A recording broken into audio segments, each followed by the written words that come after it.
If you talk about films, काफी ऐसा हो रहा है आजकल के ट्रेंड चल रहा है कि रीमेक्स के साथ भी लोग कम बैक कर रहे हैं. Why you opted for a fresh script rather than going for something which was already a hit from your prior films? Well, I got my people to start thinking again after a long time. But you didn't wanted to take a risk of coming back with a remake of any film? No, why should I do that? All my life I've been doing films which have been written. And I think it's a very good question, and I appreciate that you have appreciated and the press has appreciated that we are doing a film which we have thought about and we've written, which is a film of a Aadmi, not party, but what has been your involvement in the script? As in, did you put your input when it was being written, or when you were hearing it, or the process of it? That if I say something, if I say talk about that, it will be like showing off. So I think Sandeep.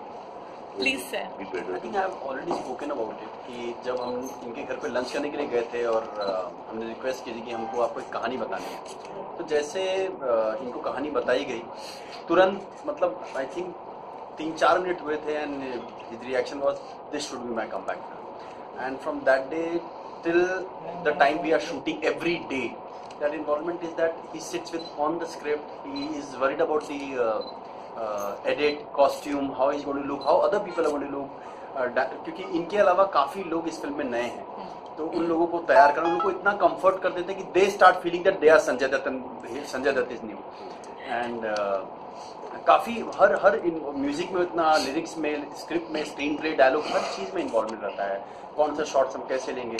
सो लेकिन अगर हम इन सब बातों को publicise करते हैं, लोग बोलते हैं एक्टर इंटरफेयर करने लगते हैं, पर मुझे ऐसा लगता है कि an experience person like him should come to us because we have made just 2 or 3 films together, whether it's Umang or whether it's me, but it helps us make a better cinema for the audience. So there's a lot of competition. Contemporaries are doing really well, and looking at the box office collections also of previous films like Dangal, we all are impressed. How did you think, looking back, that I could have been part of any such film, or do you want to make a film like that in future? I think I've done every genre possible. Got a lot of body of work, and I don't regret anything, nor do I want to be a part of any other film. But yes, I do appreciate good cinema and good performances, and when the box office is breaking through the roof. I mean, it's only good for our industry. That all the films should do well. I pray for that. And all the films do well, make good money. All the producers should be happy, and I think our industry should grow like that. So, whose work do you appreciate the most? If we talk about the current generation actors, normally, whose work do you appreciate the most? I mean, I like some people. I like Ranbir. I like Ranveer. Varun has done some good work, and these young boys and girls are really, really doing. Alia, I think they're really good, and they work professionally and they perform well. So you just mentioned which genre is your favorite? Every genre. Ranbir. You enjoy all the genres or? I enjoy all of them. इसमें एक सवाल है कि जिस तरीके से musicals की बात करते हैं, म्यूजिकल फिल्म में तो बॉलीवुड के बारे में आते हैं, आजकल जो कंटेंट बेस्ड फिल्म जो आ रही हैं उसमें म्यूजिक से ज़्यादा हम लोग स्टोरीज लाते हैं, and that is also a good thing. So how can musical and the story part can work together in Bollywood setup? हमारी जो एक भूमि फिल्म है, इसमें म्यूज़िक का बहुत अच्छा स्कोप है. इसमें एक लव स्टोरी भी है जो बहुत अच्छी तरीके से, जिसमें रोमांटिक गाना भी है, और एक शादी का गाना है जो फैमिली का गाना है. सो ऑब्वियसली म्यूज़िक एक फिल्म को प्रमोट करने में, उसकी मार्केटिंग करने में बहुत हेल्प देता है. तो अगर किसी फिल्म में, लेकिन अब जिस तरीके की कंटेंट फिल्में चल रही हैं उसमें हम from baby onward, like we produce a baby, जिसमें म्यूज़िक था ही नहीं, तो ऑब्वियसली फिल्म की पहली स्क्रिप्ट को महत्व दिया जाता है कि स्क्रिप्ट में गानों की जगह है या नहीं है. नहीं, ज़बरदस्ती गाना डालना, क्योंकि हम एक म्यूज़िक कंपनी है, वो अब हम उतना उस पर जोर नहीं देते हैं, क्योंकि वो आप अपनी स्क्रिप्ट के साथ बेईमानी करते हैं. लेकिन अगर हम लाला लैंड की बात करें तो ये एक अपने आप में फिनोमेना है कि it's a musical and it got maximum award nominations. That's a script. That's a musical script. that's what I'm thinking. We should also try and revisit our classicals which we had in a golden period of time. Sorry? Like we had in 50s and 60s, we had beautiful films based on music, and we should also try the same in this time also. See, that's what we have done. Ashiki was a musical with 9 songs. That was our film. So musical फिल्में कम है, but जहाँ content driven फिल्मों की बात कर रहे हैं, वहाँ पे music has to be part of the script. अगर वो part of the script नहीं है तो आप इस फिल्म के जो राइटर हैं उनका पूरा करियर कॉमेडी लिखने में बीता है जी, और ये फिल्म कॉमेडी नहीं है। तो एक ऐसे राइटर की इस तरह की कहानी पर कैसे आपने यकीन किया एज अ प्रोड्यूसर? सी कहानी आई थिंक उन्होंने डायलॉग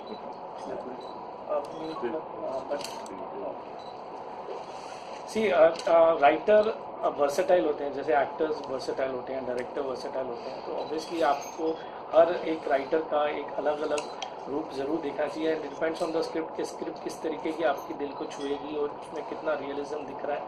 तो वी डोंट केयर कि वो राइटर सिर्फ कॉमेडी लिखते हैं तो वो इस टाइप की चीज़ नहीं लिख सकते। आई थिंक संजय दत्त जी ने भी फिल्म अप्रूव करी, उनकी सुन के अप्रूव करी, तो उनको उसमें वो इमोशन और वो कनेक्ट लगा होगा कि कॉमेडी राइटर है इसलिए मैं नहीं करूँगा ऐसा। आई थिंक मैं यहाँ पे ऐड करना चाहूँगा। थैंक यू सो मच कि आपने राइटर के बारे में बात की। अगर आप देखेंगे आज स्टेज पे सबसे पहला इंसान जो आया हमारे फिल्म से वो एक राइटर था। तो जब मैं बाबा के पास गया और मैंने कहा कि सर इस फिल्म की कहानी हमारे पास, हम पर इसका स्क्रीन प्ले डायलॉग लिखना पड़ेगा, पर फिल्म जो है मैं आपको बता दूँ वो एक विश्वास से बनता है। बाबा का विश्वास हम पर आया, हमारा विश्वास फिर लोगों पर आया। तो जब मैंने बाबा से कहा कि मैं एक नए राइटर के साथ काम करना चाहता हूँ, बोले बिल्कुल, फिर तुम करो, मैं तुम्हारे साथ हूँ इस चीज़ पर। और उसके बाद जब मैंने बोला कि सर उसने आज तक सिर्फ कॉमेडी लिखा है, तो बाबा का रिप्लाई ये था कि उसने अगर कॉमेडी लिखा है तो मैंने कब कहा कि वो ये फिल्म नहीं लिख सकता, तुम उसको लाओ, साथ में बैठते हैं और फिर शुरू करते हैं। तो ये जो साथ की बात होती है ना, साथ में आकर ही फिल्म बन सकती है। अगर वो मतलब अगर देखा जाए तो अगर इन्होंने मुन्ना भाई किया तो क्या इनको वास्तव नहीं करना चाहिए? अगर वास्तव करे तो साजन नहीं करना चाहिए, और अगर साजन करे तो खलनायक नहीं करना चाहिए। तो हम लोग ही फिक्स कर देते हैं, लेकिन लोगों के पास टैलेंट है, हमें सिर्फ अपना विश्वास डालना है। Sanjay sir, your career has been a testament to your remarkable range as an actor. You have done it all. You have done all genres. You have done all kind of roles. So at this point in your career, when you have nothing else to prove, what is it that drives you? What is it that inspires you? You may do all the genres and do as many films as you can, but you can't stop learning. You know, that process goes on. I mean, you learn from every moment. You learn from every film. You learn from a co-actor. You learn from the producer. So it's a process. You see what I'm trying to say? Sanjay ji. Because recently you like called him arrogant in a way. So what actually, like, is there anything like, is there any problem between you and Salman? There's no problem with me and Salman, and there's nothing wrong in being arrogant. Arrogant is not a bad word. Arrogant is an expression. I can be arrogant, but I can be a lovable arrogant man. Sanjay ji आपने एक film की थी पिता, वो अभी ये जो film आपकी आ रही है कुछ सिमिलर पिता पुत्र के ऊपर है, तो क्या मुझे मैं सिर्फ कह रहा हूँ, आप उससे एक्सप्लेन करेंगे कि वो अलग है। पिता थी आपने की थी और बहुत अच्छी फिल्म थी, वो मुझे नहीं पता बॉक्स ऑफिस में क्या था, लेकिन आप उससे सिमिलरिटी के हिसाब से मैं कह रहा हूँ कि आपको क्या ऐसा इसमें लगा कि क्या अलग है, इसलिए आप इस फिल्म आने थी। Sir what do you find? फिर भी थोड़ा बहुत आप एलेबरेट कर सकते हैं, थोड़ा बहुत आप एलेबरेट कर सकते हैं। क्या बोल रहा मैं ये कह रहा हूँ कि जो आपने पिता फिल्म की थी, देखिए एक ढांचा हर पिक्चर का सेम होता है, चाहे वो मदर इंडिया हो या दंगल हो या वास्तव हो या नाम हो, उसका जो प्रेमाइस या ढांचा रहता है वो सेम होता है। ट्रीट कैसे किया जाता है वो हम लोगों पे रहता है। So I mean it's treated in a different way and it's done in a different way. It's about a problem of today. Bhushan sir, जब हम दिल्ली से डूइंग कॉमेडी और emotional scenes, comedy is a very very difficult genre. तो उसमें timing का सवाल होता है, उसमें को एक्टर और एक्टर का जो बातें होती हैं उसमें टाइमिंग होना बहुत जरूरी होती है। If the timing goes wrong then the laughter goes. Father और बेटा और पिता और बेटी के ऊपर ये पूरी फिल्म है। मुझे बताएं कि आपका रिलेशन इस फिल्म में और आपकी दोनों बेटियों के साथ कैसा है? हिंदी में चाहिए, रेडियो के लिए। आपने अंग्रेजी में क्यों पूछा? पिता और बेटी बोला मैंने, इसीलिए अंग्रेजी नहीं बोला मैंने। नहीं, बिल्कुल वैसा ही रिश्ता है जैसा मेरे बेटियों के साथ है। और ये पिक्चर में वैसे ही दिखाया गया है, जो एक बेसिकली लोअर मिडिल क्लास घर, हर घर में, हर आम इंसान के घर में एक बाप बेटी का रिश्ता जैसे होता है, बिल्कुल वैसे ही। आपके रिश्ते अपने पिता के साथ और अपने पेरेंट्स के साथ कैसे थे और अब बेटी के साथ कैसे हैं? देखिए, मेरे पेरेंट्स के साथ मेरा रिश्ता बहुत ही अच्छा रिश्ता था, प्यार बहुत था लेकिन इज्जत भी बहुत थी। और मुझे याद है कि मैं डर के भागा करता था तो दत्त साहब मुझे कहते थे कि तू मुझसे डरता क्यों है? अगर डरता है इसका मतलब कुछ गलती करता है, क्योंकि डर और इज्जत में बहुत फर्क है। तो वही मैं अपने बच्चों को सिखाता हूँ कि बड़ों की इज्जत करना हो और एक अच्छा इंसान बन के रहना। आप हमेशा हम जब भी बात करते हैं कहीं तो आप दत्त साहब बोलते हैं, पूरी दुनिया दत्त साहब बोलती है तो मैं भी हाँ, आपके लिए हम दत्त साहब हमारे लिए दत्त साहब मेरे लिए भी हैं, साहब है, मेरे भी साहब है, क्यों नहीं। आपने कभी पापा, फादर, डैडी ऐसा वर्ड? पापा, डैड वैड सब बोलता था, लेकिन दत्त साहब मुझे अच्छा। बाबा कौन सा भगवा वाला तो नहीं, पूरी दुनिया के लिए आप बाबा हैं। नहीं, बाबा अच्छा सही। संजय सर, ये मुन्ना भाई MBBS का जो किरदार है वो लगभग सभी लोगों के बेहद करीब है, तो डू यू थिंक कि जो आपका आने वाली जो भूमि है फिल्म, उसमें जो आपका जो कैरेक्टर है, क्या वो ओवरलैप कर पाएगा उस कैरेक्टर को? एक आप कंपेयर ही नहीं कर सकते हो। See Bhoomi is a different genre, Munna Bhai दूसरी बात है। लोग याद रखेंगे भूमि को क्यों नहीं याद रखेंगे? ऑफ कोर्स मैं 100% कॉन्फिडेंट।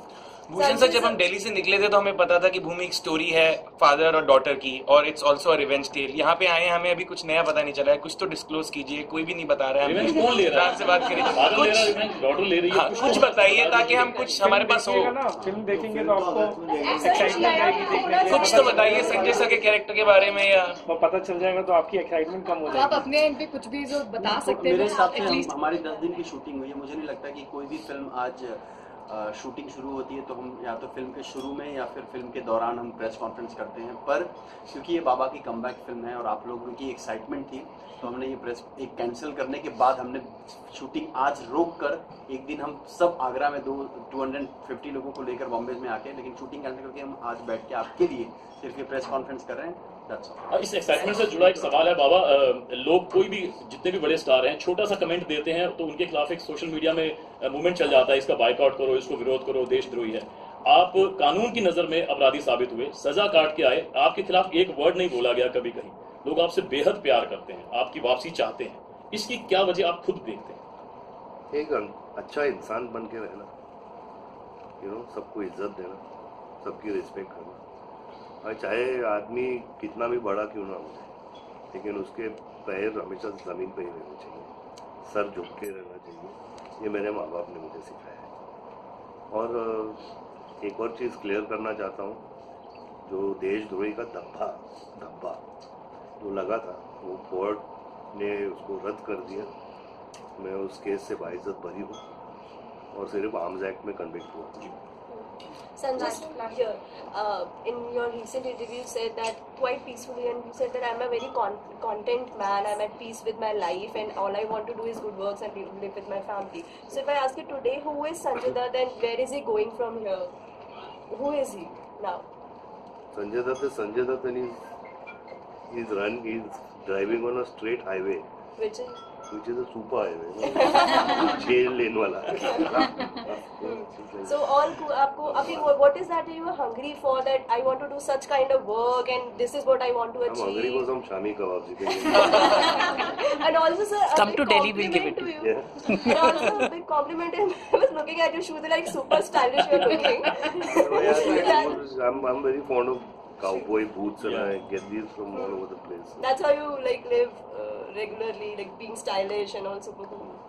संजय सर, एक सवाल और है, बेटियां आज भी बहुत बड़ा बोझ मानी जाती हैं अपनी, मतलब जहाँ भी बात होती है बेटियां हर जगह ट्रोल कर दी जाती हैं। तो आपको क्या लगता है कि लड़कियों को किस तरह से आगे आना चाहिए?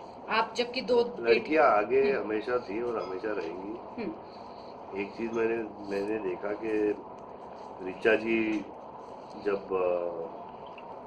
उनके पेट में बच्चा था, तो वहाँ अमेरिका में बोलते हैं कि हस्बैंड को साथ में जाना चाहिए डिलीवरी के लिए। तो उनका हाथ पकड़े मैं खड़ा था, लेकिन बेहोश मैं हो गया जब बच्ची पैदा। तो एक औरत जो एक बच्चा अपने पेट में 9 महीना रखती है और उसे डिलीवर करती है, मैं किसी भी आदमी को बोलूँगा ऐसा करके दिखा। और एक और बात मैं कहना चाहता हूँ, जो एक हवलदार ने मुझे जेल में कहा था, उसने कहा कि एक औरत माता का रूप होती है, माता वैष्णो देवी, माता काली माँ, दुर्गा माँ, जिसकी हम लोग सब पूजा करते हैं। तो आप कैसे बोल सकते हो कि वो एक औरत वीक है या ऐसी है? ऐसा कभी नहीं है। मैं जाता हूँ, हर मर्द जाता है, वैष्णो देवी नहीं जाते हैं कोई, सब लोग जाते हैं कि नहीं? Thank you. Sir, can I have